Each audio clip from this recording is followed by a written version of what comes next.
13 chapter 16 property है। ठीक है, ठीक है भाई। दो बेटा चैप्टर 16 प्रॉपर्टी। अभी जो प्रॉपर्टी वाला चैप्टर है ये आपके लिए कोई नया चैप्टर नहीं है। ठीक है, प्रॉपर्टी चैप्टर में क्या बेटा कि आप इसके बारे में ना कब से पढ़ते आ रहे हैं, बचपन से पढ़ते आ रहे हैं। बचपन यानी कि आपने मेरे ख्याल से क्लास 7th में थोड़ा बहुत पढ़ा होगा, फिर 8th में तो आपने कॉइन के बारे में और डाइस के बारे में पढ़ा होगा। ठीक है, फिर थोड़ा 9th में आए आप। ठीक है जी, 9th में कार्ड्स नहीं, CBSE ने कार्ड जारी नहीं किए थे। CBSE के सिलेबस में 9th में कार्ड्स नहीं थे। ठीक है जी, उसमें 9th क्लास का जो सिलेबस है उसमें आता हूँ मैं क्या था उसमें, मतलब 8th क्लास का जो सिलेबस था आपका 8th का, उसमें आपको सिर्फ उन्होंने डाइस और कॉइन तक सीमित रखा था। 9th का जो बेसिकली जो आपका प्रॉपर्टी था वो था डाटाबेस, यानी कि ऐसे बोल दिया कि भाई एक कुछ हमने परिवारों का कलेक्शन लिया है और हमें ये बताने कि ऐसे कितने परिवार हैं जिनमें 2 बच्चे हैं, या इधर कितने परिवार हैं जिनमें एक लड़की है। ऐसे जब एक सिक्के को 1000 बार उछाला गया था तो 2 टेल आने की संभावना क्या होगी, 3 टेल आने की संभावना क्या होगी, कुछ ऐसे वगैरह। उसके बाद हम 10th में आए तो 10th में हमने क्या देखा प्रॉपर्टी में कि sir possible outcome, impossible outcome और कार्ड्स को भी थोड़ा बहुत इंट्रोड्यूस किया गया था वहाँ पर। ठीक है जी, 11वीं में क्या है, 11वीं में भी थोड़ा बहुत कुछ चीज़ें पुरानी हैं, कुछ नई चीज़ें आपके लिए। ठीक है सर, तो मैं अगर बात करूँ बेटा प्रॉपर्टी की, प्रॉपर्टी में क्या है सर, प्रॉपर्टी का मतलब है कि किसी घटना के घटने की संभावना। अगर मैं हिंदी में बात करूँ प्रॉपर्टी का मतलब, इसको हिंदी बोलते हैं प्रायिकता। तो यानी सर किसी भी घटना के जो घटने की संभावना होती है उसे हम प्रॉपर्टी बोलते हैं। अब वो घटना घटे या ना घटे हमें थोड़ी ना पता। कुछ घटनाएं ऐसी होती है जिनके बारे में हमें पता है कि ये घटना घटनी है। जैसे मैंने कहा कि अगर आज बुधवार है यानी वेडनेसडे है तो कल क्या होगा आपका, थर्सडे होगा भाई, जाहिर सी बात वो पक्का है। कुछ घटनाएं ऐसी हैं जो इम्पॉसिबल है, असंभव है, जो हो ही नहीं सकती हमारे लिए। जैसे मैंने कहा कि कल संडे है तो कल संडे हो ही नहीं सकता, संडे कैसे हो जाएगा कल। ठीक है, कुछ घटनाएं ऐसी हैं जिनके बारे में हम बता नहीं सकते भाई, वो हो भी सकती है नहीं भी हो सकती। कैसे, जैसे हमने कहा कि सर आज बारिश पड़ने वाली है, तो क्या पता बारिश पड़े, क्या पता बारिश ना पड़े। ठीक है, तो प्रोबेबिलिटी का मतलब ये है ना बेटा, सिंपल सी बात है कि किसी घटना के घटने की संभावना। ठीक है जी, जिसको बोल सकते हैं हम कि आम, अगर इसको थोड़ा बहुत हम लिखें तो ऐसे बोल सकते हैं कि chance of something will happen. ठीक है, किसी घटना के कुछ घटने की संभावना को हम बोलते हैं प्रोबेबिलिटी बोलते हैं, संभावना जो होती है, यानी कि आम भाषा में सिंपल संभावना, हो भी सकता नहीं हो सकता। अब देखिए प्यारे बच्चों, बात क्या है कि हमारे पास जो प्रोबेबिलिटी है, अगर हम बात करें तो हमारे पास ना शुरुआत से ही जो प्रोबेबिलिटी आप क्लास 8th में जो आपने 8th क्लास तक जो आपने प्रोबेबिलिटी पढ़ी, समझो 8th क्लास तक, ठीक है जी, उसको ये कहा जाता है कि ये एक तरह की क्लासिकल थ्योरी ऑफ प्रोबेबिलिटी है।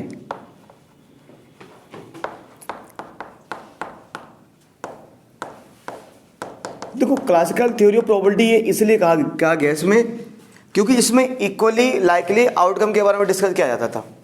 कैसे, अभी सर इक्वली लाइकली आउटकम क्या है, ये आपके टीचर आपको 8th में और 9th में पढ़ाते थे। क्या बोलते थे वो, जैसे कि मैंने एक डाइस को एक बार फेंका, जब एक डाइस को हमने फेंका तो डाइस में आप लोग जानते हो या तो 1 आएगा या 2 आएगा या 3 आएगा या 4 या 5 या 6, यही आएगा। अब देखो बेटा, मुझे पता 1 आने की प्रोबेबिलिटी पूछूं आपसे 1/6, 2 आने की प्रोबेबिलिटी भी 1/6, 3 आने की प्रोबेबिलिटी भी 1/6, 4 आने की प्रोबेबिलिटी भी 1/6, 5 आने की 1/6, 6 आने की भी 1/6। तो यानी कि जहाँ पर कोई भी इवेंट हो, कोई भी घटना हो, उसके आने की प्रोबेबिलिटी सेम ही हो। यहाँ पर जितने भी आपके प्रोबेबिलिटी आ रहे सब सेम ही आ रहे हैं, सभी जो आउटकम्स आ रहे हैं सबकी प्रोबेबिलिटी सेम ही आएगी आपकी। या जैसे हम बोलते हैं एक सिक्का लिया, मैंने एक बार उछाला, तो या तो हेड आएगा या टेल आएगा, तो हेड आने की प्रोबेबिलिटी भी 1/2 और टेल आने की प्रोबेबिलिटी 1/2। तो ये जो थी ना, ये क्लासिकल थ्योरी ऑफ प्रोबेबिलिटी थी। इसके बारे में थोड़ा बाद में ये कहा गया कि भाई ये थोड़ा गलत भी है। गलत ये है कि कह रहे आप मतलब प्रोबेबिलिटी को आपने सिर्फ सीमित कर दिया है कि आप मतलब हर एक चीज़ के आने की प्रोबेबिलिटी 1/6 1/6 1/6 कर दिया गया। हालांकि उसके बाद तो फिर हमने 2 सिक्के उछाल दिए, 3 सिक्के उछाल दिए, 3 सिक्के उछाले तो 2 हेड आने की प्रोबेबिलिटी क्या होगी, 3 हेड आने की प्रोबेबिलिटी क्या होगी, ये अलग सवाल हमने बना दिए। तो यानी कि सर ये जो क्लासिकल थ्योरी ऑफ प्रोबेबिलिटी थी वो बेसिकली यानी इक्वली लाइकली आउटकम पर बेस्ड थी हमारी, जो आपने 8th क्लास में पढ़ ली थी बेटा पहले ही, है ना। 9th में आके आप जो आए, मैंने कहा ना डाटा बेस पे आया, आपके डाटा आपको दिया होता था, ठीक है जी। तो बेटा स्टैटिस्टिकल थ्योरी ऑफ प्रोबेबिलिटी ये ना आपके क्लास 9th में आई, ठीक है जी। बेटा 9th में आपने इसके बारे में पढ़ा था बेटा। क्लास 9th में हमने देखा होगा ना कि आपके पास एक टेबल दिया होता था उस स्टैटिस्टिकल फॉर्म में, और ये बोला जाता था कि भैया एक हेड को जब एक बार जब 3 सिक्कों को एक बार उछाला तो ये आया, मतलब हाँ, जब एक सिक्के को 1000 बार उछाला, एक सिक्के को 1000 बार उछाला सॉरी, तो एक हेड आने की प्रोबेबिलिटी भाई एक हेड आएगा, इसकी मतलब एक हेड 200 बार आया, 2 हेड है ना, ठीक है जी, 2 हेड मतलब 300 बार आया, या 2 टेल, ठीक है जी, या 2 टेल थे, या एक हेड टेल इतनी बार आया वगैरह वगैरह। तो ऐसा टेबल दिया होता था, ठीक है। तो इसको हम स्टैटिस्टिकल थ्योरी ऑफ प्रोबेबिलिटी बोलते थे। अब देखो बेटा, ठीक है जी, आपके पास क्या हुआ, जो आपके सिलेबस में थोड़ा सा जो मिक्सर है, कुछ चीज़ आपकी पहले की सीखी हुई है, कुछ अभी की चीज़ ही है, ठीक है। तो देखो बेटा, आपके पास जो है इसको हम बोल सकते हैं एक्सोमिक अप्रोच ऑफ प्रोबेबिलिटी।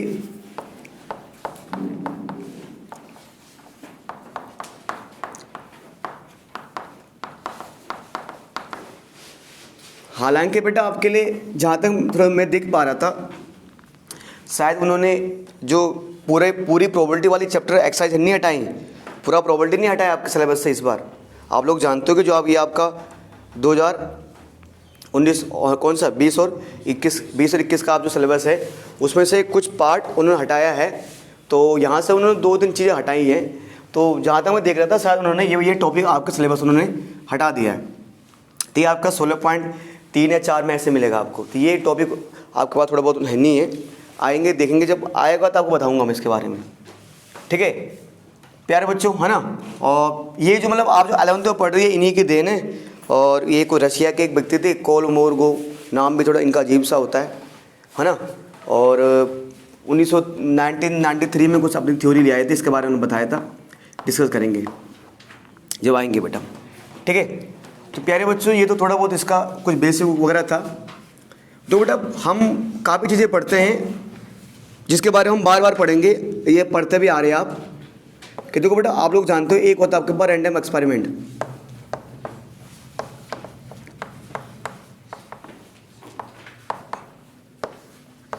तो रैंडम एक्सपेरिमेंट हमने बोलते यार कि रैंडमली हो गया। रैंडमली मतलब एकदम रैंडम मतलब यदृच्छा, मतलब बिना अगर बात करें रैंडम का मतलब होता है हिंदी में कि यदृच्छा मतलब बिना देखे हुए, पर जिसके बारे में मतलब रैंडम एक्सपेरिमेंट वो एक्सपेरिमेंट होता है जिसके जो आउटकम्स आने वाले हैं, ये जिसके जो रिजल्ट होंगे उसके बारे में हमें पता नहीं होता क्या होने वाला है। जैसे कि आप देखो ना, अगर फॉर एग्जांपल के लिए कि आप 2 मिनट के लिए मान के चलो कि एक बच्चा है और यहाँ से पहली सीढ़ी से लेकर नीचे जो मतलब जो 10वीं सीढ़ी है उस पर कूद रहा है। अब उसके पता नहीं क्या हो सकता, कुछ भी हो सकता है।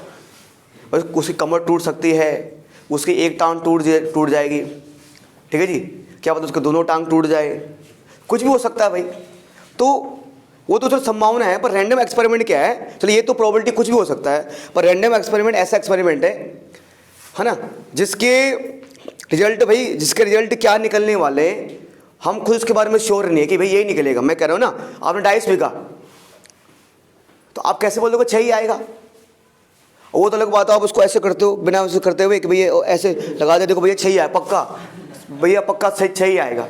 तो वो तो आपको झोल मोल कर देते हो, उसको अंदर फिक्स करके ऐसे लग देते हो तो भैया 6 ही आएगा, वो नहीं।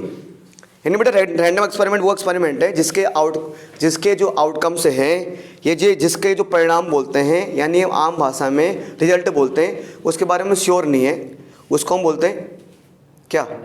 Random experiment. ठीक है जी, जो कि आप डे टू डे बेटा रोज़मर्रा की ज़िंदगी में हमारे पास होता ही है। ठीक है जी, ऐसे बोल सकते हैं हम, the experiment in which result are not sure. ठीक है जी, ये मतलब जिसमें है ना, मतलब जिसमें हम रिजल्ट के जो रिजल्ट होगा उसके बारे में कोई प्रिडिक्शन नहीं कर सकते।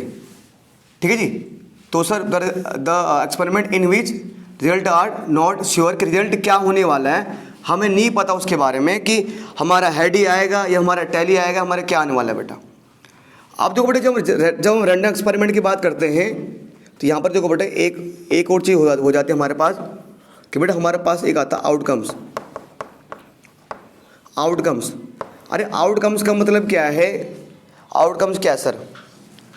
आपने कोई भी एक्सपेरिमेंट किया, उसमें जो भी कुछ निकला, मतलब बोलने का मतलब ये है कि भैया क्या चीज़, अगर आपने क्या फेंका, एक डाइस फेंका, तो डाइस फेंका तो उसमें क्या आएगा बेटा? उसमें या तो 1 आएगा या 2 आ सकता है, 3 आ सकता है, 4 आ सकता है, 5 आ सकता है, 6 आ सकता है और 7 नहीं आ सकता। तो एक डाइस फेंको तो क्या आएगा उसमें? 1 2 3 4 5 6, यही तो आ सकते हैं। तो यानी किसी भी रैंडम एक्सपेरिमेंट, देखो मैंने डाइस फेंका, कुछ भी आ सकता है, कुछ भी आ सकता है भाई, हमें क्या पता। तो अगर एक डाइस फेंका, एक हमने एक्सपेरिमेंट किया, उसमें कुछ भी आ सकता है, यानी ये रैंडम एक्सपेरिमेंट है। ठीक है जी। अच्छा, दूसरी ओर प्यारे बच्चों, अगर बात करें कि ये जो हमने रैंडम एक्सपेरिमेंट किया है, इसके जितने भी पॉसिबल आउटकम्स हैं, किसी भी रैंडम एक्सपेरिमेंट के जितने भी पॉसिबल आउटकम्स होते हैं, पॉसिबल रिजल्ट होते हैं, किसी भी रैंडम एक्सपेरिमेंट के जो भी पॉसिबल रिजल्ट होते हैं उन्हें हम आउटकम्स बोलते हैं, यानी जो उसमें आ सकते हैं, है ना। तो अगर हम इसको ऐसे बोलें कि सर द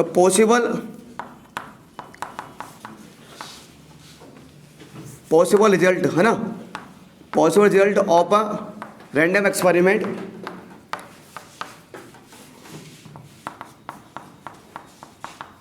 ठीक है जी। तो possible result of random experiment is called outcomes.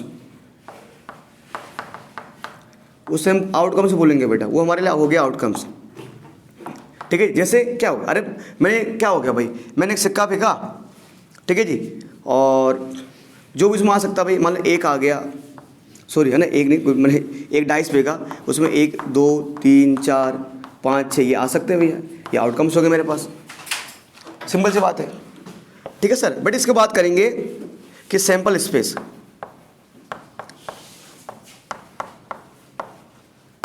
Sample space क्या है बेटा? देखो सैंपल स्पेस और आउटकम्स में ज़्यादा फर्क नहीं है। दो आप लोगों ने, मतलब ज़्यादा फर्क नहीं है, स्पेशली बोल रहा हूँ क्योंकि आप लोगों ने क्लास 11th में ही चैप्टर फर्स्ट पढ़ा था। क्या पढ़ा था? सेट्स। ठीक है जी।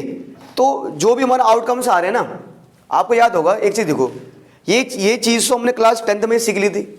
जैसे हम बोलते थे कि मैंने एक सिक्का फेंका, हमने एक सिक्का फेंका या हमने एक डाइस फेंका, तो क्या आया? 1 2 3 4 5 6 डाइस आया। तो उसको हम ऐसे लिखते थे क्या? खुला। उसको हम खुला नहीं लिखते थे, बाबू भाई कर ऐसे लिख देते थे, ऐसे। ठीक है जी। तो ये मुझे सेट का साइन बनाना नहीं आता, कुछ ऐसे ही है ना, तो सेट ऐसा हम करते थे उसको। तो क्योंकि ये एक सेट होता है ना, क्या होता है? एक सेट होता है एक तरह का, तो इसलिए थोड़ा इसको सेट के फॉर्म में लिखा जाता है। यानी हम बात करें कि किसी भी रैंडम एक्सपेरिमेंट के जो भी आउटकम्स होते हैं, किसी भी रैंडम एक्सपेरिमेंट के जो भी आउटकम्स हैं उनका एक जो सेट होता है, किसी भी रैंडम एक्सपेरिमेंट के एक जो आउटकम्स हैं उनका जो एक सेट होगा उससे हम बोलते हैं सैंपल स्पेस, है ना। कोई बोला समझे नहीं, अरे बेटा तूने एक सिक्का फेंका, क्या आएगा, या तो तूने एक सिक्का फेंका या तो हेड आएगा या टेल आएगा, तूने ऐसा, है ना, ये आएगा तो तूने ऐसा कर दिया सर, तो ये हो गया, ये सैंपल स्पेस हो गया, सिंपल सी बात है ना। तो एक सेट हमने जब एक सेट की बात करते हैं, है ना, जब ग्रुप की बात करते हैं तो उसे बोलते हैं हम सैंपल स्पेस, ठीक है सर। तो प्यारे बच्चों हम बोल सकते हैं कि it is a set of all the outcomes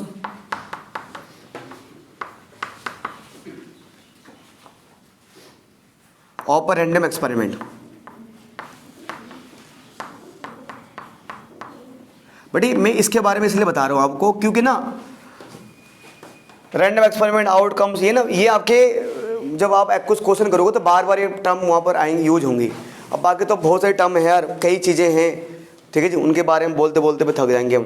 अभी थ्योरी इतना इंपॉर्टेंट नहीं है 11वीं क्लास में, ये तो आपके 6ठी 7वीं 8वीं में बोलते थे, टीचर आपको डेफिनेशन देती थी, ठीक है जी। अच्छा, एक होता है सैंपल पॉइंट भी होता है। सैंपल पॉइंट का मतलब होता है सैंपल पॉइंट का मतलब होता है, अच्छा मैंने इसका एग्जाम्पल दिया, जैसे मैंने कहा ये 1 2 3 4 5 6 ना, तो इसका ऐसा हो गया। सैंपल पॉइंट का मतलब होता है ये जो सैंपल स्पेस होता है, तो अगर मैं सैंपल स्पेस का मान लो कोई भी क्या उठाता हूँ, एक एलिमेंट उठाता हूँ, जैसे मैंने 3 उठाया, अगर मैंने इस सैंपल स्पेस में से मान लो 3 उठा दिया, इसको मैंने उठा दिया, ठीक है जी, तो ये मेरे लिए एक सैंपल पॉइंट हो गया, है ना। किसी एक को उठाया मैंने, एक क्या हो गया, एक मेरे लिए एक सैंपल पॉइंट हो गया बेटा, ठीक है जी। तो ये थोड़ा ना आपको कुछ परिभाषा ही थी। उसके बाद अभी मैं हालांकि अभी थोड़ा सा मैं पीछे के बेसिक बता रहा हूँ आपको, क्योंकि जो अभी तक हम रिवाइज करते आ रहे हैं 9वीं 10वीं 8वीं 9वीं 10वीं तक, उसका पूरा निचोड़ बता रहा हूँ आपको मैं, ठीक है।